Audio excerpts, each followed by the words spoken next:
Welcome to the October 2023 meeting of the Library Marketing Book Club. And it's nice to see everybody who's joining. If you are able to pop open your camera so we can see some faces, that would be great. I know not everybody always is, but if you can, that would be awesome. And feel free to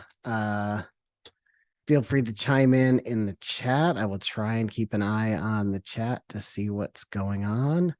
And I'm actually trying to find the chat right now. Oh, there it is. So if you have anything to add or talk, please feel free to jump in and say something in the chat. But yeah, so this month we read, as I mentioned, Influence by Dr. Robert Cialdini. This book has been around for a while. There is a new version, so I don't know who might have had the old version and the new version. I did, if you want to join in and try this. I know there's just a few of us here, but I have a poll. Oh, wait, that's not the poll that I wanted to do. So let's do this one. Let me do this one. So if how many have had a chance to read the book? Did you haven't read it yet? Have you read a little? Have you read a bunch? Did you finish it? I think we have 1, 2, 3, 4, 5, 6, 7. Everybody's votes in. So many have not had a chance to read it yet. Here, let me share the results. So several have not had a chance to read it yet. Totally understandable.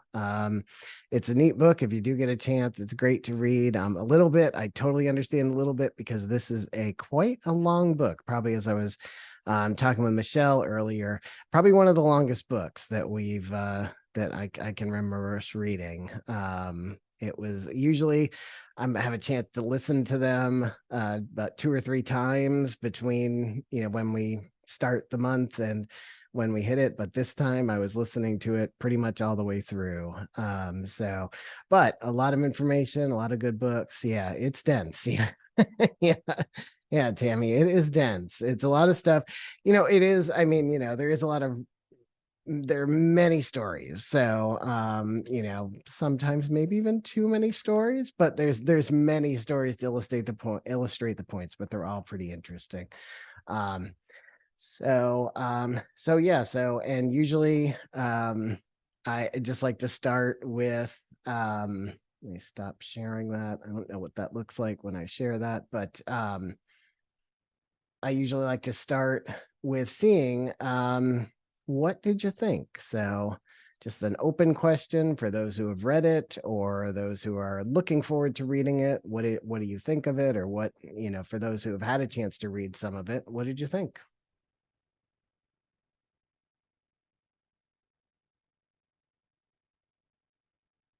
I liked it.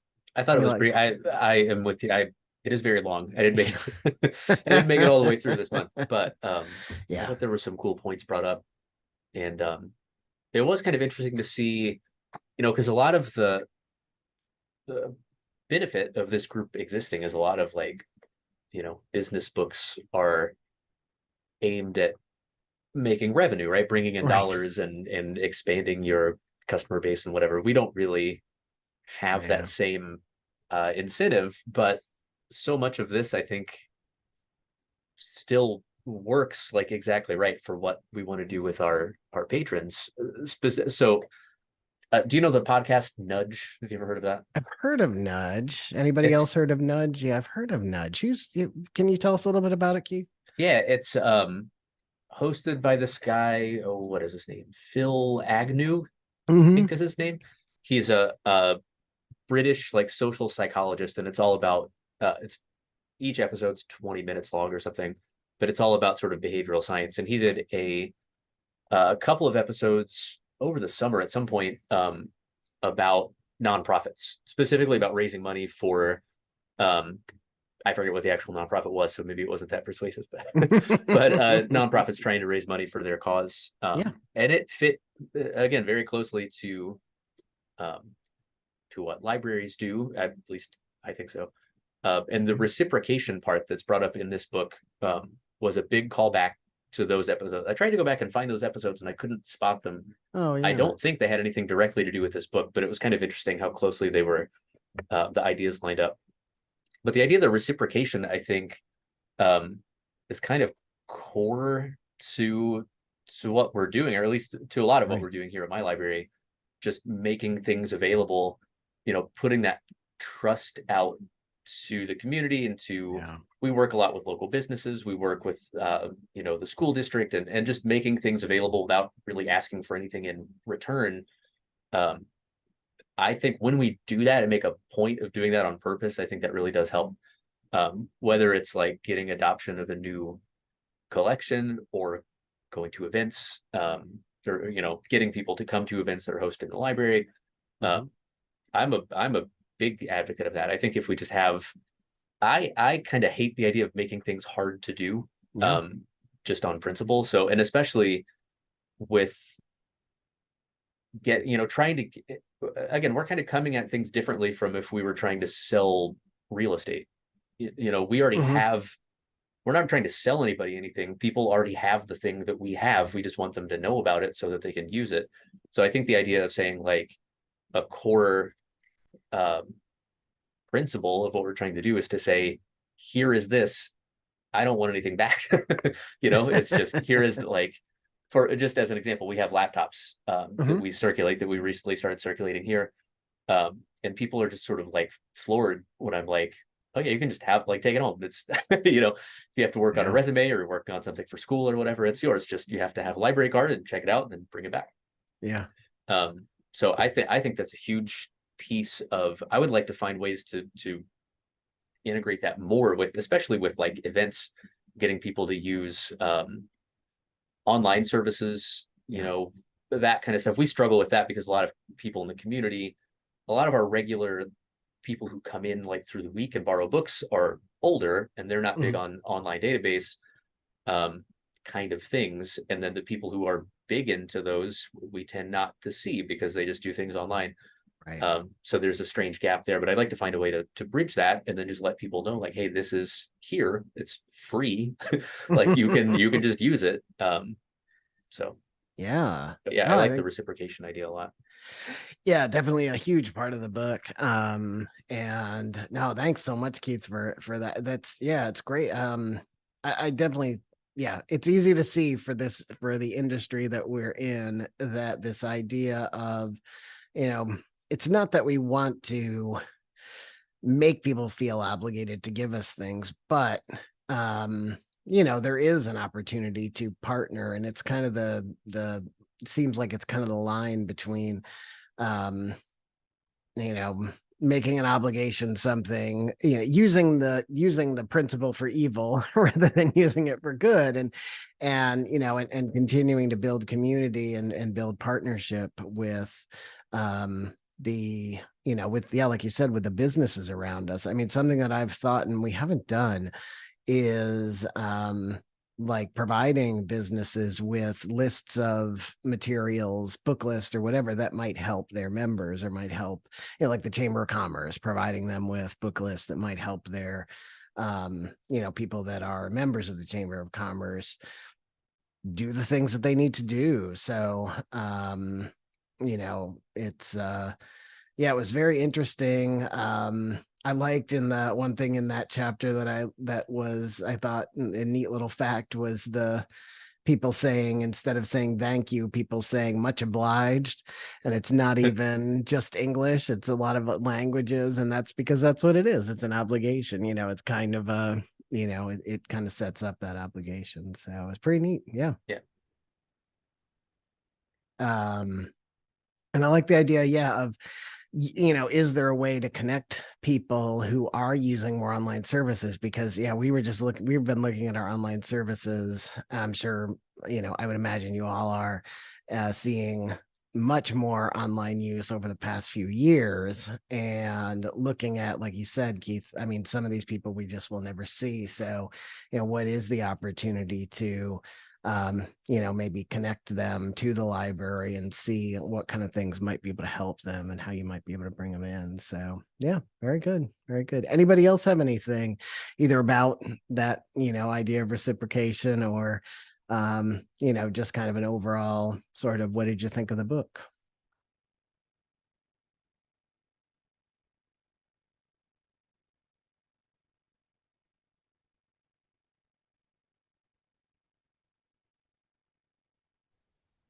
We've been discussing whether or not the increase that we're seeing in our gate traffic, which is far, like by multiples more than the increase in our enrollment, um, if there is any correlation between that and the change that we made with our golden ticket event to having people come into the library to get our freebies that the swag that we give away every term.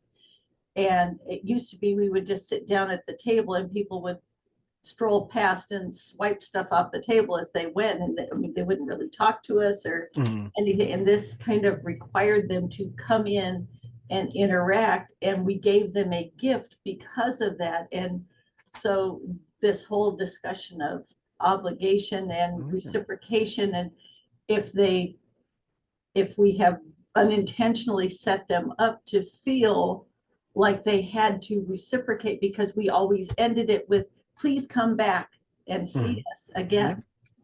And so I don't know how you estimate that or how you can put numbers to any of that. All I know is that our gate traffic is up 29% over this time last year. Wow. And our enrollment is only up 8%. And Wow. 40% of our students are online only. They don't come to campus at all. Yeah. So we're like, I don't know why, because they're actually using our computers less. And so they're using our study rooms. So they're coming in with their own laptops more, I guess. Yeah. But it's just one of those, I'm just learning about marketing and how to do this weird world. And so we're just kind of not knowing what to do with this statistic, how to analyze that. But I wonder now, having read parts of this book, if that was an unintentional consequence of the methodology. I don't know. Yeah, no, Tammy, it sounds like it could be. I mean, it makes sense. I mean, you invited people in, you gave them a little something. And it's pretty nice that you weren't trying to trick them into using the library or anything like that, but you were trying to get them to recognize the library, recognize it's useful. And that's great. I mean, if you have more people coming through your doors, then more of a chance to provide them some additional service. So yeah, I mean, that certainly sounds like it could be an expression of that principle. That's pretty neat. We That's did trick really them to great. coming into the library. Well, yeah. But they seem to come back. So that's right. Yeah, they're coming back. Yeah. That's very cool. It's very nice. That's a nice example. Yeah. Yeah. Wow, 29%. That sounds pretty awesome. Yeah. I don't get it. I know, because I mean, not that I think we're seeing just decline, but we are seeing, just super growth in digital use, which, like Keith was saying, there's people that we may never see. So if there is a way to connect with people and get them in the library, great opportunity to talk to them some more. So yeah, it's very cool. Well, I mean, I had a couple other things about the book, and if we just want to talk about a couple things to go through, if anybody has any other impressions of the book, or even Michelle, we were talking about before we started, you were saying how it was a book you've had on your shelf for a while, and so I think other people probably share that, where it's something you've had there for a while, you haven't taken the opportunity to read it, but hopefully maybe today, after talking about some of the things, it'll inspire you to crack it open. And yeah, Keith, it's another thing about this book is, it's not a topic that typically, it is really neat, because doesn't talk about as much about the oh, awesome, thanks, Keith put that podcast link in there.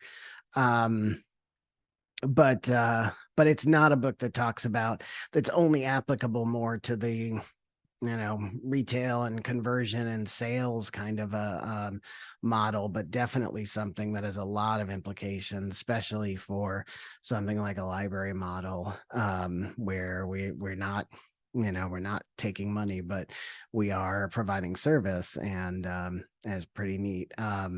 So and hopefully as I go through some of these notes that I had, they won't too much spoil the books, but there was some pretty cool stuff in there. Right in the beginning of the book, there was something really neat. So if you'll get this in chapter 1, even if you just read chapter 1. There was this really neat thing where he talks about fake reviews, and I don't know, Tammy, if you had a chance to get there, how far anybody else got it, but the fake review, I thought the fake review conversation was pretty neat. It was talking about, being genuine or trying to find out if people are not being genuine. And a lot of discussion about how fake reviews can really influence decision making. But so this is just something that I wanted to bring up, and if you read it, great, but if you hadn't, pretty neat. There's a study that they did in how to recognize a fake review. So and there were 3 things that he pointed out in the book about fake reviews. One, that it lacks detail. So when you get a truthful review, that's where people are using concrete words like bathroom and check-in and price and real concrete things. But if it's a fake review, people are just setting the scene. They're saying, oh, I was on vacation, or it was a business trip, and a lot less specificity. So that's one way that you can tell that you might be reading a fake review. Another one was that fake reviews include more first-person pronouns, because apparently if you're really anxious about being sincere, you talk about yourself a lot more. So if you see a lot more first person pronoun instead of like we or they, or what kind of went on, people will talk a lot about themselves. And then the other one had more verbs than nouns. And fakes tend to include more verbs. So nouns more specific, verbs more about actions and things. But anyway, I thought that was pretty interesting, and I don't really know how to tie it too much to what we do, though. I do know that we, not that I think we get fake reviews, but we do get reviews on Google. And I think that's something that does really help when you're getting sincere reviews. And I don't know if anybody else has any thoughts about that, about what kind of reviews you get on Google, or does anybody have any systems like we've been looking once in a while at systems like BiblioCommons, where you have reviews and you have other things of books. Does anybody use reviews, or anybody thought about using reviews, again, not fakes, but real, to try and make people feel like they are getting more information? Anybody have any of that experience or thoughts about it?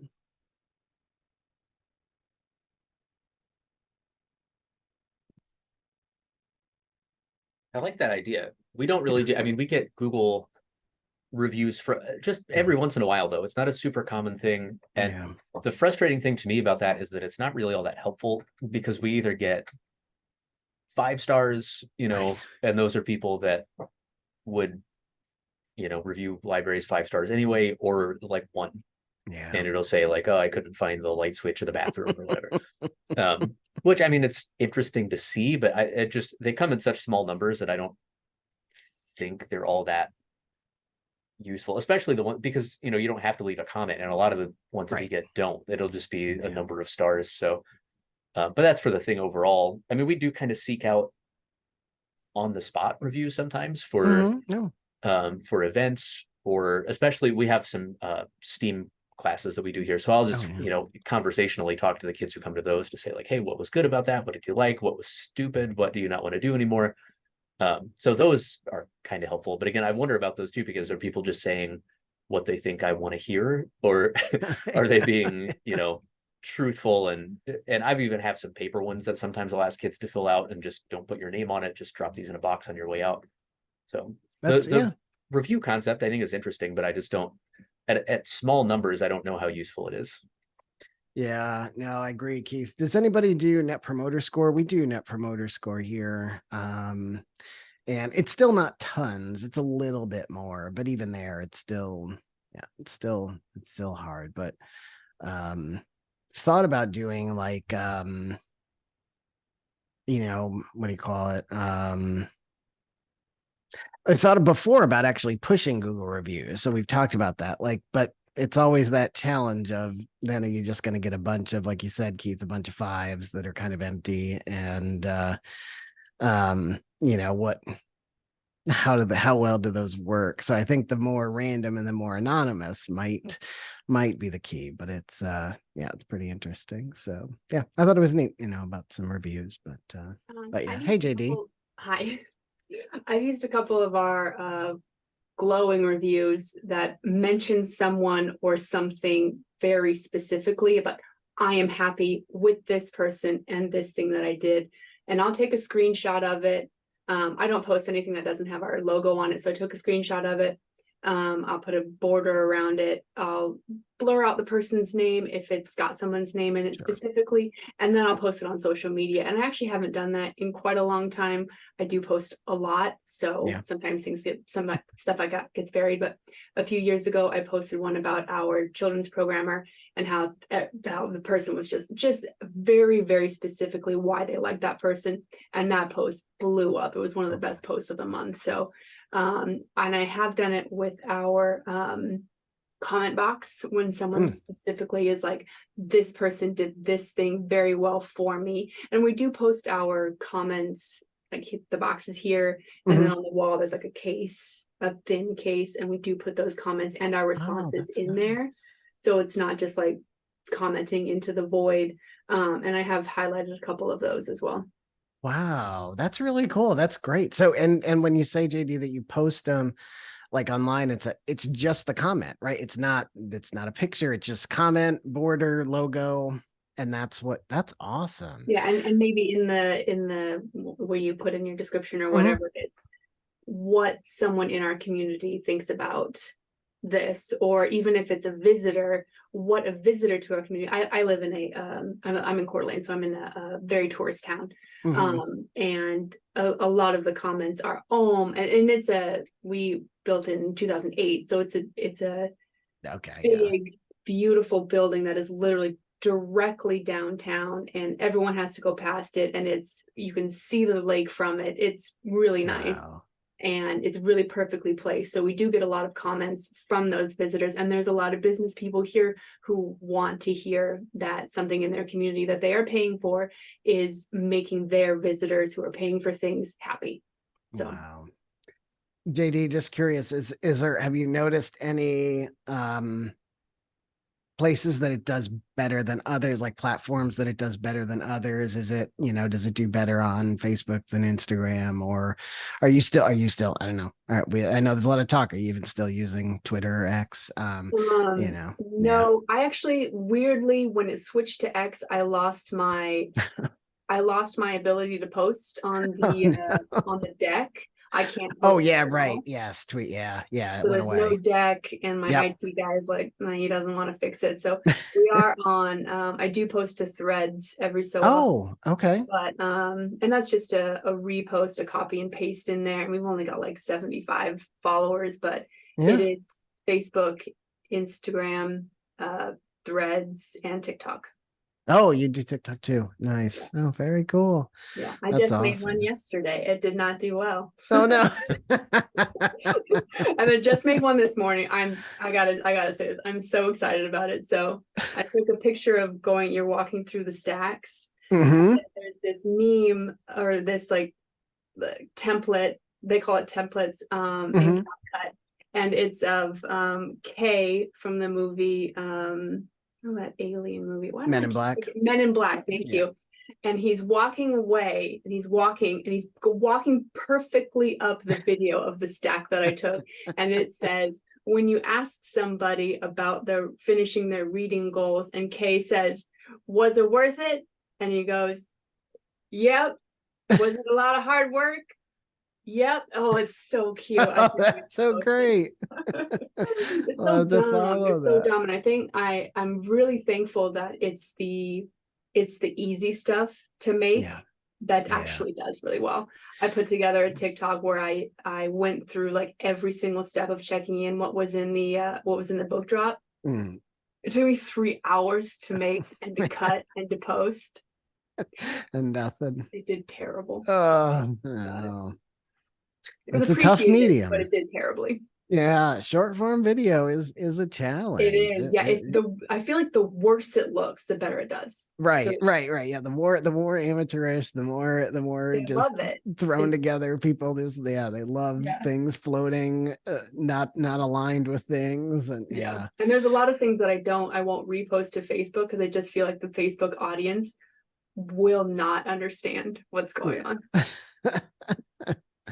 Oh man, that is so funny. Well, Yeah. no, It's but a that's lot of great. fun. Yeah, I mean, but it's really cool how like to get back, like you're using reviews. That is a really Yeah. neat way to use reviews. We haven't done that before, and it is a good way to kind of, further in the book they talk about the we and the shared me. The we is the shared me. So, the unity principle is powerful and influence. So people feeling like they're part of the community and feeling like, oh, this is an experience that I'm part of because I'm seeing it, and this is how I feel. So yeah, that's awesome. Yeah, I think that's great.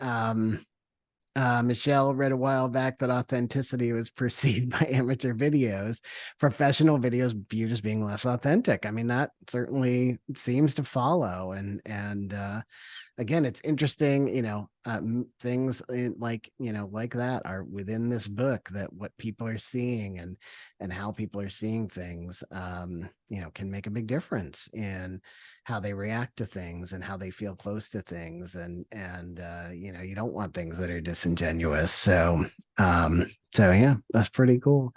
Um, if anybody else has anything else to jump in about the book, though, the other thing, another part that I was looking at was something that I think that we could use, and maybe some of you are using this too, but is social proof. And this was, and JD, this might be something, since you said you're in a touristy town, that so there was a part in the book where, if you hadn't had a chance to read it, if you remember that people who are unfamiliar with a restaurant or store are more susceptible to looking for customer favorites. So so if you put up something in an area where, they're talking about restaurants, a lot of this is about restaurants, and restaurants puts up, well, this is our customer's favorite. If people haven't been to that before, it's something that they might gravitate toward, and something that they, because they're looking for how other people behave.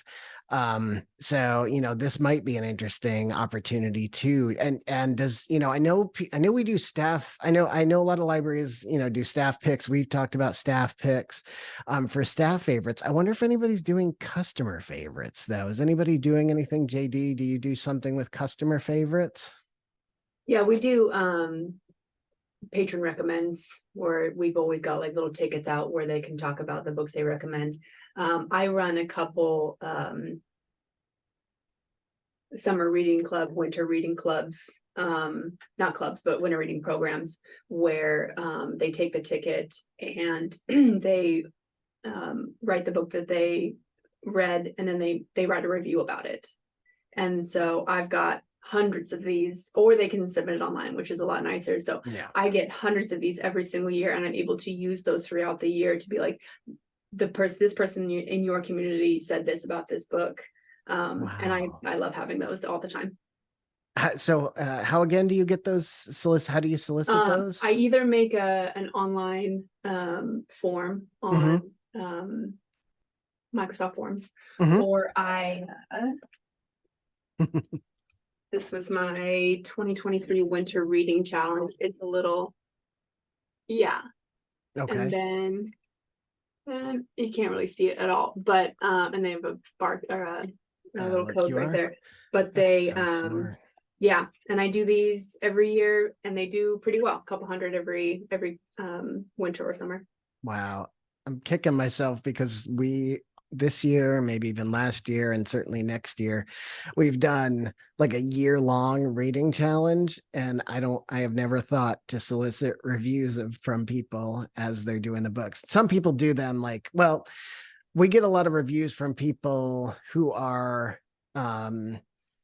like Bookstagrammar kind of people in our community, and and they'll write reviews or summaries or things like, which are helpful and very interesting. But I love that idea of adding it into your book club or adding it into your reading challenge, and then using that out in the other materials. That's super cool. That's really smart.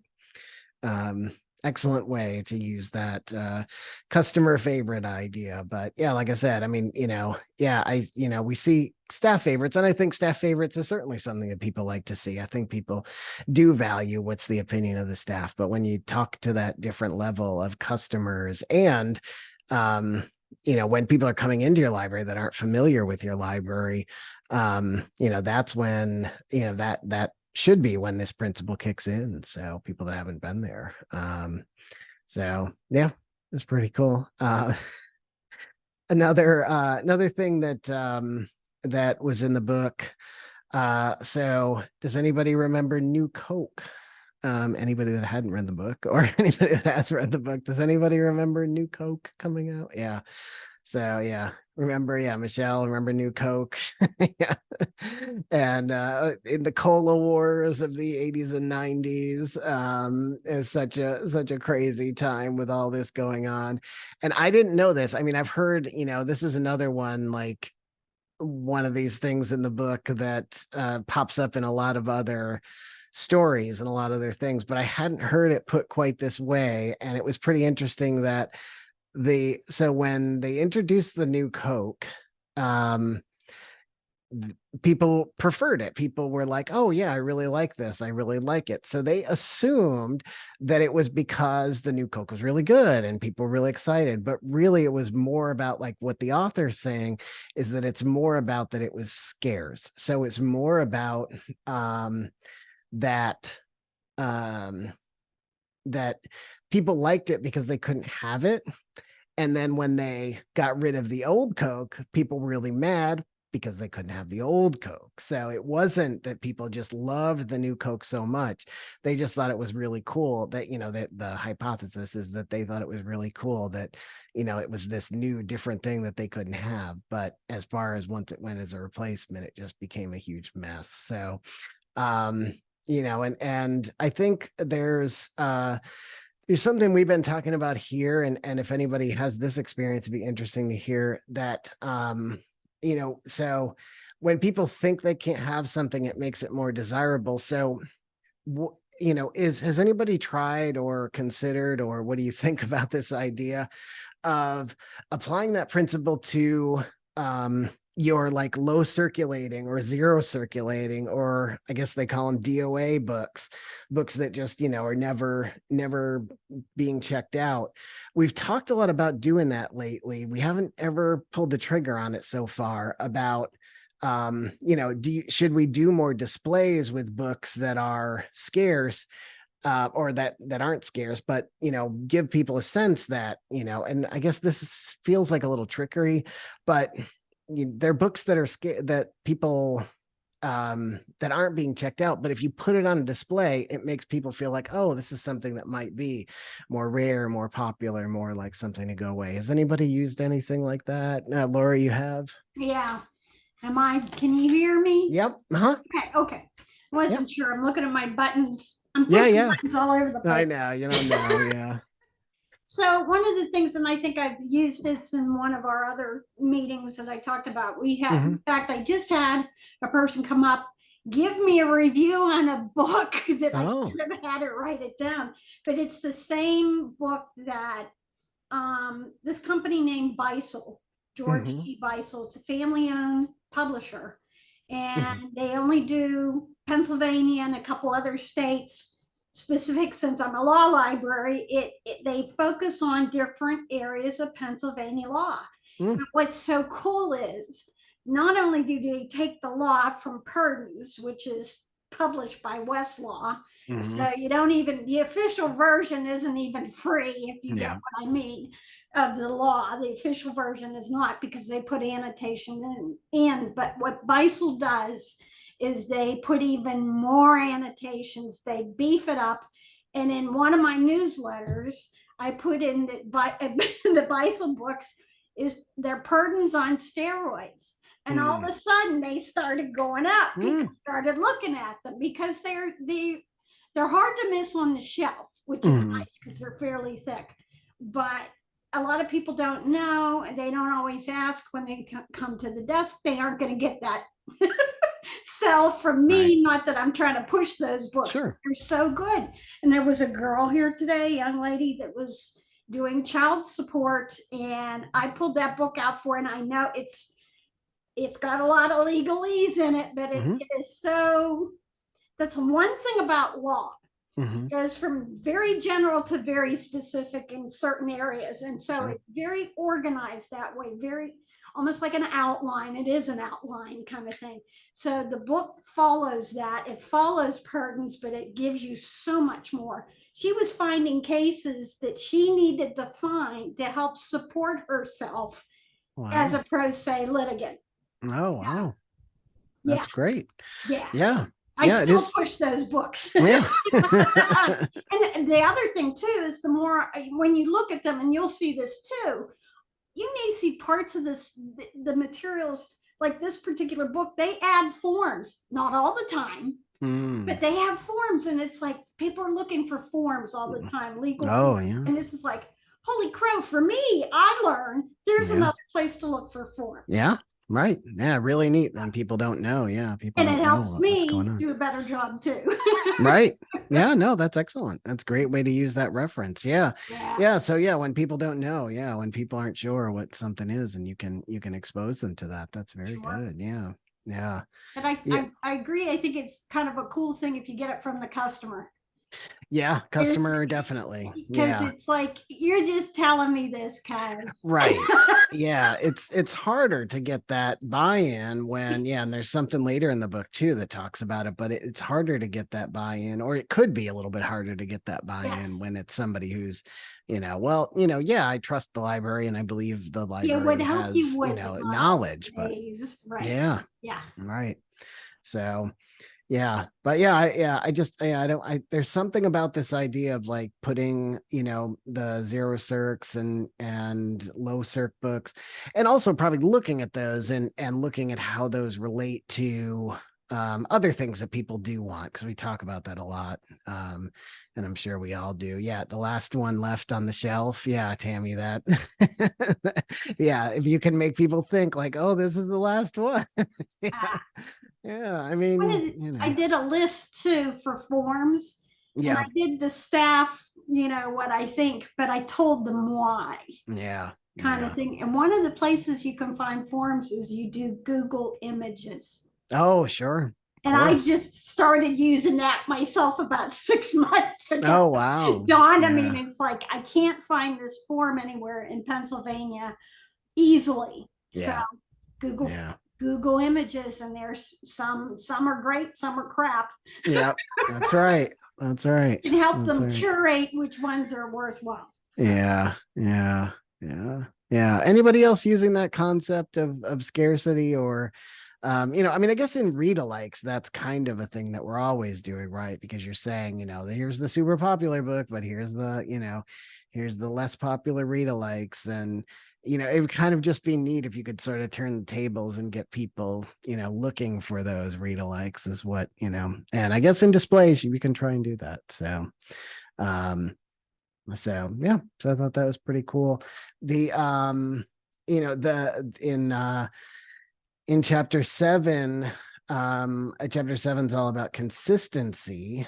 And they were talking about, he was talking about this one principle. This is just a little small thing I noticed, but it's better to be consistent than to be right. And, maybe this is, this one I thought maybe isn't just library, but it's kind of all marketing. So, like JD, you said, you post, frequently, and people come to expect that, and being consistent, and I mean, I don't think you want to be wrong, but it is, very important that people that you're consistently showing up. And that's something that comes up in a lot of books that we have. So, yeah, any thoughts anybody has about consistency and about, kind of showing up all the time and, and yeah, I don't know. Does anybody have any thoughts about the JD? With the social media posting, which is mostly what Yeah. I do, I have found that being consistent is easier than being inconsistent. Yeah. So everything gets sort of planned out. All of the events get posted at the beginning of the month or a little bit earlier. And then every Tuesday is new adult books coming out. Nice. Every Thursday is new kids books coming out. Every Saturday is new teen books coming out. And then matching stories, Facebook and Instagram stories that explain what the books are about, they go out the next day. So, and then on Mondays, that would be the only day that something doesn't come out. That's the day that the list of our weekly programs is coming out. So I have a post every single day on multiple platforms, and that's awesome. Consistently. And so all of those go out at 10 a.m. And then the extra programming posts would go out at 1 p.m. every day. Wow. Or if there's more, you add in more. So consistently there's something going out every single day. You should see my calendar. There's nothing not going out on every single day. And I post 40 to 60 times every single week. Wow. What do you use to manage? What tools do you use to manage? Or are you using the native platforms, or using? So I do use like Meta or Meta. Yeah, I use Meta for Facebook and Instagram, and because those are the main two Mhm. that I use. You can't actually schedule posts on Threads right now. Okay. So all of that is ad hoc, which is Wow. super annoying. And there's no desktop platform for Threads right now either, which is a lot. You can't actually schedule for TikTok either. So yeah. But So you can you make drafts. So Okay. drafts is sort of just okay. And then the desktop platform for TikTok isn't good either. So I found Yeah. You said you're using CapCut for a lot of I do use CapCut sometimes, yeah. Yeah. And then consistency wise on the TikToks, if there's any writing, I don't actually personally like being in my TikToks. They're mostly, for right now, it's other stuff. Yeah. Other people, funny meme things. But all of the writing that's in there is always in the same font, always has a green background. Our color is green, so we do green everything. So all of that is consistently in the same space across the board. Yeah. Wow. That's that's awesome. I just find it a lot easier to be consistent. You're right. I mean, now, JD, do you have a department, or is it you? No. It's you, right? Yeah. Right. So yeah, you have to be planned, and you have to be like that, because otherwise it would just take over. I don't know what I would do if I didn't have that set. This is what we do. You should see my to-do list is 8 pages long every single month. That's really good though, but that's great. No, I love that schedule. I love that idea. So you said so you do a new adult, and then what do you do the next day after new adult? It's descriptions of those the adult posts go out, and that goes to Facebook and Instagram. And then the next day, and that is just an image, and it has new books this week at the Coeur d'Alene Public Library. And then there are a picture of 4 books, and then really what they are real quick. So adult fiction, adult nonfiction. Sometimes I'll throw in like, this one's a thriller if you can't really tell. But that's it. Just that image goes out. And then the next day, that image is turned into a story. So there's a long form of that same exact thing. And then the next story is the cover of the book with the description of the book. And that happens 4 times. Wow. And those go out the next day. That's awesome. Thanks for sharing that. Oh, and I'm sorry, I actually post those to Pinterest as well. Oh, really? How's Pinterest I do. going? I get absolutely no takers. No takers on that at all. I think it's fine. No followers, no takers, but it's really like it's an extra 5 minutes to upload all of those into Pinterest. So really, there's no point in not doing it. How long have you been doing the Pinterest for, would you say? A long time. A long time. Okay. A long I was going to say, time. maybe it's a matter of keeping on going and eventually it'll catch on, but Yeah, I do have ideas on expanding Pinterest so that, because these are so specific, like these are the books that are placed in Idaho. But I would like to make Pinterests on maybe like the programs that we do. Yeah.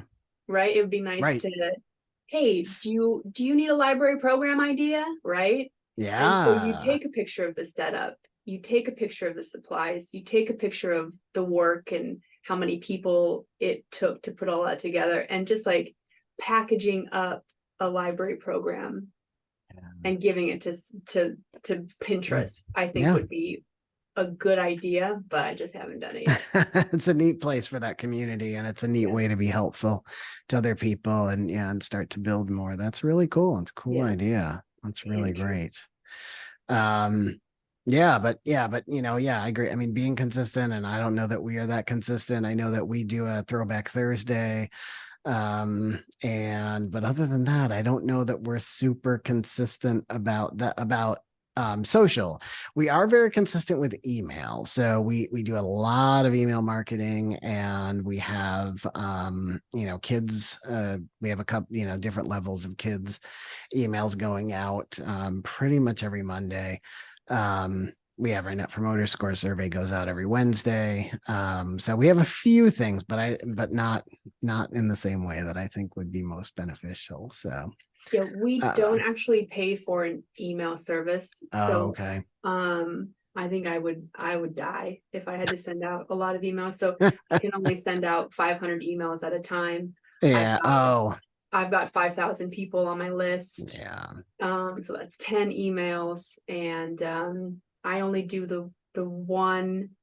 I send out our newsletter to all of those people, and then I do have a separate list for parents, and then a separate email for our new patrons of the month. But I know we should do email marketing. It's a strong channel. It can be a lot of work, and like you said, it can be expensive to have the system. We combined everything. So is what we had constant contact. Then we used that for membership. Sure. Renewals, that kind of thing. Yep. Which cost here a little bit. Yeah. And meaning the membership costs a little. Right. It helps us to buy databases and offer them remotely to the smaller law firms. So it's a little bit different. I can tell you within the last year, we didn't know what was going on because Duquesne ran us. And they were backing out, and we didn't know who was going to take us over. And at the last minute, Carnegie Library did, but I'm not allowed to send anything out without approval now. Yeah. And my hands are tied, and I hate it. I absolutely hate it. And it's like, I've been working here 15 years now. Not to say that I can't learn something new every day, because you do. You just do. But it's very difficult to get these ideas like we have in this book, and any book. Chris, thank you for reminding us on reminders, because I almost forgot today because something else was happening, of course, exactly at that time. But it's I think there's, even if it isn't super consistent, but an email, a newsletter once a month. It's something. We're still alive and kicking. Yeah, it's something. So, if you have the way, but not allowed to do it. Well, that makes it really tough. That would be very frustrating. Absolutely. Oh my God. Yeah, it'd be frustrating to have the, like JD, you're in the opposite. I can see if I really screwed up. I know. Yeah. And somebody said you can't do this anymore. That's one thing. Yeah. Or like you and JD, you don't have the capabilities, so you don't know what you're missing. I've written several newsletter articles. They're just waiting in the wings to go out. I have a training coming up in December, and that's not that long away. Yeah. And nobody knows that we're going to have it. And this Yeah. guy does this once a year. Only the people who know are the people that are going to come, that Yep. come on a regular basis. But it's like he does tax planning. Who else does all this? You know, what Yeah. happens at the end of the year, what you need to know about tax and estates and wills and all this stuff. And not just from a legal standpoint, also, you know, individuals could use this info too. Yeah. Nobody's gonna know. Yeah. Yep. Yeah. So yeah, no, if you God, had the I have- opportunity to do it. Guys, pray for me that this changes soon, because Yeah, I am I so know. frustrated. I It's know. so hard. And I Yeah. love what I do. I want Yeah. to share information with people. Otherwise, I wouldn't be in this job. Right. I know. Yeah, and Tammy said you have librarians that write blogs for the website. Yeah, that's definitely, and have a following. Yeah, that's we don't, I don't know if we have people that have a following. We have started getting more library staff in kind of the staff picks sort of blogs and writing stuff. And they do get some attention. So it's nice to see that. And it's great for SEO. I mean, it's great for people just finding things and coming into. Is Hootsuite? I don't know that Hootsuite's become very expensive. We did Hootsuite. We had one of those. They used to have $100 level, and then that 1 year changed to become a $500 level. So they don't have at least at that time they didn't have an inexpensive option still available. So, and yeah, TweetDeck got killed when X came in. So yeah, there's just not, I mean, other than if you're going to buy what is like Spring something, or one of those more expensive ones, there's you need to do kind of use the native platforms. But yeah, so well, I mean, we're just a few minutes left, so I hope thank you all for participating today and talking about everything. Oh, Buffer, is Buffer, Erica, do you use Buffer, or is it just one that is still around? You may be typing because you may not be able to get on camera. Yeah, you do. Yeah. Buffer is one. Yeah. Buffer is one that I signed up for. And I think, again, JD, if I had your discipline to do those consistent emails and the plan that doing that. Yeah. And Canva, I know that's what I was curious who's using Canva to post. It is pretty easy if you can get it connected to your networks, right? So you do that, JD, a little bit? We did at some point. I don't. Oh, the issue kind of is that we actually have 3 Facebook pages. Oh, okay. We've got regular teens and children's, and we just sort of keep them along because I can easily double post to all of those places. Yeah, through Meta. So might as well keep them up. It's not that big of a deal to have all that extra work. Yeah. Canva's super powerful. I mean, it's a great platform.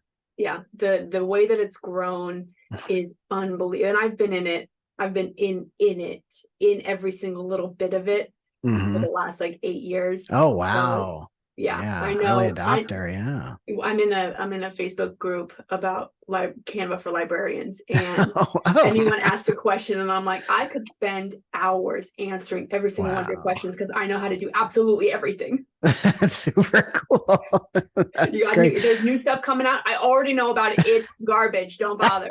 Give it another year. It's going to be great. Don't try it now. Right, I say it to my colleagues all the time. Oh, they came out with this. It's horrible. I hate it. Don't bother. Give it a year. It's going to be great. Their AI garbage. AI is absolutely garbage. I've seen about the AI, and I've tried it, and it has not been the experience that some of the people are purporting it to be. And it's not good. I had a tall image, and I needed the really grainy carpet, right? And I wanted to extend that grainy carpet. Yeah. I could have done a better job in paint. Oh, in man. 2005. Garbage. That's bad. It's bad. We're coming. What there is, it's bad. Yeah. Right. Yeah. I mean, considering all the good stuff that there is, it's upsetting to see something that executes so poorly. I will say their magic write's pretty good though.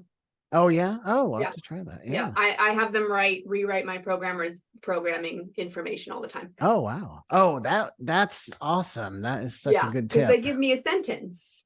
Mhm. I need a paragraph. Yeah. I need more. I need copy, and I don't want to write it because I don't know what it is. That is really smart. Yeah. That's really good. So I have the AI, the Magic Write, rewrite it. I send it back to them. They're like, no, I don't like that. Fix this, and then we're good to go. Yeah. Oh, that's awesome.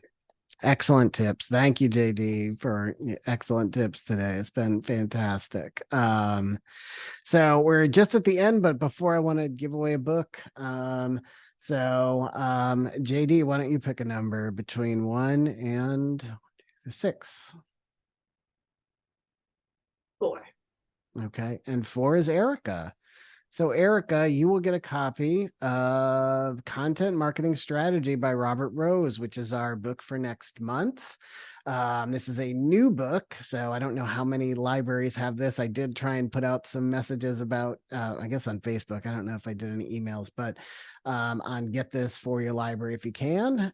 So Erica, yeah, I'll get with you and do that. And we'll hopefully, if anybody's going to, JD, are you going to be at LMCC? No, bummer. Nah. Well, hopefully, if anybody else is going to be there, I'll see you there. But if not, we'll see you. Have a happy Thanksgiving, a happy Halloween, happy Thanksgiving, and we'll see you next month. Thanks so much. Talk to y'all Thanks soon. for changing the time. Of course. I really appreciate it. Yes, of course. Thanks. All right. See you soon. Bye.